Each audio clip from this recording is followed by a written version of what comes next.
안녕하세요. 자, 가을 장마, 비가 내리고 있습니다. 예보보다는 많이 오지는 않네요. 오늘 많이 온다고 그랬는데, 그닥 많이 오지는 않습니다. 자, 전 시간에 이어서 이번 시간에도, 꽃봉오리 관리. 자, 제가 전 시간에는 유채 새끼 황화, 그리고 또, 개나리 새끼 황화, 두 가지를 보여드렸습니다. 이번 시간에는 홍화를 또 어떻게 관리를 해야 되는지 기존에 잘 알고 계시는 분도 많지만 또 방법이 조금씩 다를 수도 있고요. 특히 입문자분들은 과연 홍화는 어떻게 관리를 해야 되는지, 특히 홍화는 유형이 다양하기 때문에 수태만 가지고 끝까지 가는 경우도 있고, 그 다음에 수태를 덮어놨다가 다시 화통으로 씌워서 12월 보통 초중순에 벗기는 경우가 있고요. 또는 1월 달까지 또는 2월 초까지도 화통을 끌고 가는 경우도 있죠. 그만큼 홍화는 아주 다양한 발색력을 보이기 때문에 그 본연의 자질을 정확하게 파악을 하셔야 됩니다. 그래서 홍화를 산채를 해서 원래 색깔을 최대한 내는 데까지는 굉장한 오랜 시간이 필요로 합니다.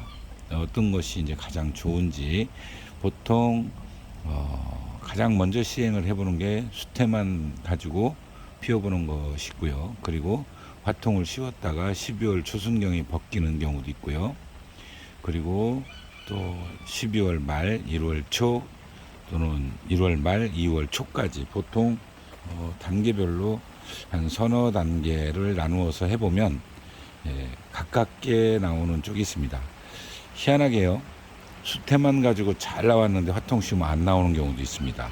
그러니까 그 메커니즘이 아주 다양하기 때문에 여러 가지 방법을 사용할 수밖에 없어요. 자, 이거는 이제 이 지역에서 명명한 홍은이라는 홍화인데요. 일단 먼저 하시기 전에 수태 잘 씻어가지고 이렇게 준비를 하셔야 되고, 그 다음에 분망이죠. 그리고 핀셋. 또 중요한 것이 뭐냐면 작업하시는 분의 손을 깨끗이 씻어야 됩니다.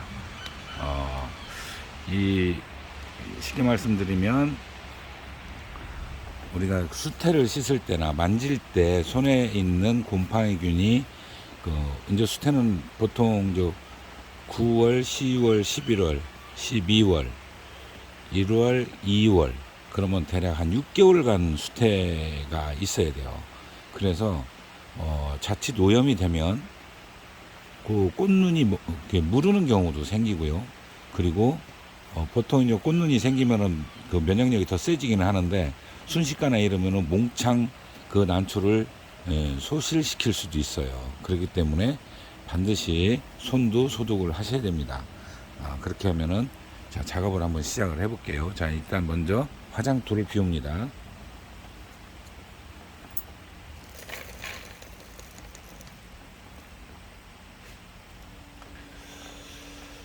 이제 화장토를 이렇게 털어내고, 그리고 인쇄수로 이제 주변에 껴있는 역시 화장토들을 빼내야 되겠죠. 이렇게 껴있는 것들이 많기 때문에 그 옆에도 여기도 꽃이 하나 보이는 것 같아요. 자, 여기 지금 꽃대가 나왔는데 이거는 미숫꽃일 수도 있어요. 자, 정상적으로 이렇게 생겼습니다. 여기 보면 하나, 두 개가 나와 있죠. 너무 이쪽으로 갔었나요, 제가? 이제 보이시죠? 자, 조금 내리겠습니다. 자, 이렇게 보면 초점을 잡고, 자, 이제 보이시죠? 자, 여기 하나, 두 개가 일단 보입니다. 자, 세 개가 보이네요. 자, 뺑뺑 돌아보니까 일단은 세 개가 보여요. 자, 요 정도 있을 때는 이제 화통을 씌워도 되는 것은 화통을 지금 씌워도 됩니다. 지금 대략 1cm 정도 컸잖아요. 그러면은 지금 이제 화통을 씌워도 되는데, 자, 이 난초는 화통을 씌우지 않아도 잘 나오기 때문에 수태만 가지고 이번에는 개화를 시켜볼 겁니다. 수태만 했을 때와 화통을 씌웠을 때 그 차이가 그닥 많지는 않았는데 평균적으로 봤을 때 이 아이는 수태만 가지고가 훨씬 더 잘 나왔어요. 엽록소가 약간 있는 상태에서 개화할 때 그 엽록소를 밀어내는데 그 생합성을 통해서 이제 그 색상이 들어오는 소위 이제 발색력이라고 하는데 엄청 진하게 들어오는 경우가 오히려 화통을 씌우지 않았을 때가 더 잘 들어왔습니다. 자, 이제 분망을 먼저 넣고요. 자, 이 분망을 넣는 이유는 그 바로 수태를 가해로 흘러내리지 않게 하기 위해서 이 분망을 이렇게 먼저 이렇게 넣습니다. 넣고, 자, 그 다음에 이제 수태를 차곡차곡 이제 쌓아 나가야 되겠죠. 덮어 나가야 되겠죠. 이렇게 이쪽부터 보이는 쪽부터 차곡차곡 해보도록 하겠습니다.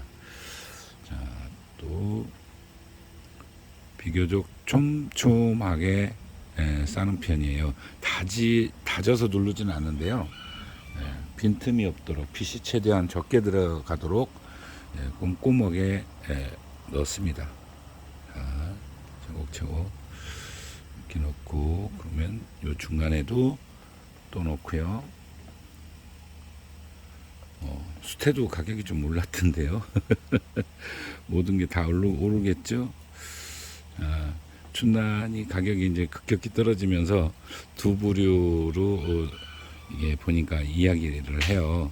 어떤 분들은 가격이 싸지면서 나도 이제 키워볼 수 있겠다, 경제적으로 부담을 느꼈던 분들은 이제 그렇게 말씀을 하시고, 자, 쉽게 해서 이제 재테크나 또는 경제적 이득을 목적으로 키우시는 분들은 아이고, 이게 난 가격이 폭락하면서 손해를 많이 봤다, 그렇게도 말씀을 하십니다. 어차피는 뭐 겪어야 될 일이었던 것 같고요. 사람마다 그 의견은 다르지만, 각자 자기 처지에 맞게 이렇게 말씀들을 하시더라고요. 이렇게 빈 곳을 촘촘하게 쌓죠. 자, 지금 1cm 정도 컸으니까 좀 더 큰다는 뜻이에요. 그러면 대략 1.5에서 나중에 이제 그보다 조금 더 클 수도 있어요. 2cm. 그럼 이런 정도가 2cm가 넘죠. 자, 넘고, 그리고 각도가 너무 안으로 굽지 않게, 그래서 약간 우위로. 그래서 이제 그 바로 이제 저 망을 씌우는 건데요. 자, 이런 정도 채운 다음에 망을 올리고 다시 또 싸요. 여기까지 올리면 대략 2.5cm가 좀 약간 넘어요. 자, 그 다음에 망을 올립니다. 이렇게 망을 올리고, 여기까지 이렇게 올리면, 이게 이제 잘 거기에 이제 붙어 있어요. 또 이게 굳습니다. 기간이 길다 보니까 수태가 이 안에서 물을 주고 이제 이런 이제 행위들이 있기 때문에 굳어요. 자, 그러면 이제 위에서 다시 또 메꿔야 돼요. 가운데가 많이 비어 있기 때문에 가운데로 이제 빗이 많이 들어갈 테죠. 그러니까 그 가운데 부분도 전부 다 꼼꼼하게 채워줍니다. 어떤 분들은 이렇게 하면은 신화가 무르고 그러지 않나요? 그런 말씀도 하시는데, 자, 이렇게 해서 신화 무르는 경우는 거의 저는 못 봤어요. 그래서 이제 준비 과정에, 자, 이런 분들 계세요. 이거를 걷어놨다가 다시 재활용하는 분, 그건 절대 금물입니다. 우리가 모르는 각종 병균들이 굉장히 많습니다. 그렇기 때문에 조금 부담이 가시더라도, 지금 수태 하나가 사각으로 된 건 올해 보니까 9,000원? 네, 9,000원인 것 같아요. 근데 1,000원 올랐죠. 자, 요렇게까지 하면은 완성입니다. 그러면 이 난초는 이제 이 자꾸 이쪽으로 갔네요. 자, 이 난초는 이대로 내년 2월 달까지 그대로 있는 거예요. 6월 말까지. 그러니까 전시에 그 날짜를 맞추기 위해서 가온을 하잖아요. 그 가온하는 시점까지 그대로 갑니다. 뭐 달리 건드릴 필요가 없어요. 이거는 그만큼 발생력도 좋고 또 쉽게 하면은 저걸 안 타요. 화통 이런 거를 안 타기 때문에 예, 아주 관리하기도 편습니다. 자, 이렇게 해서 홍화. 자, 이제 제가 그러니까 12월 달에 홍화를 벗기는 거는 따로 또 그때 말씀을 드릴 수도 있어요. 오늘은 이제 홍화 수태 관리하는 방법을 전체적으로 넓은 범위에서의 설명을 드려봤습니다. 감사합니다.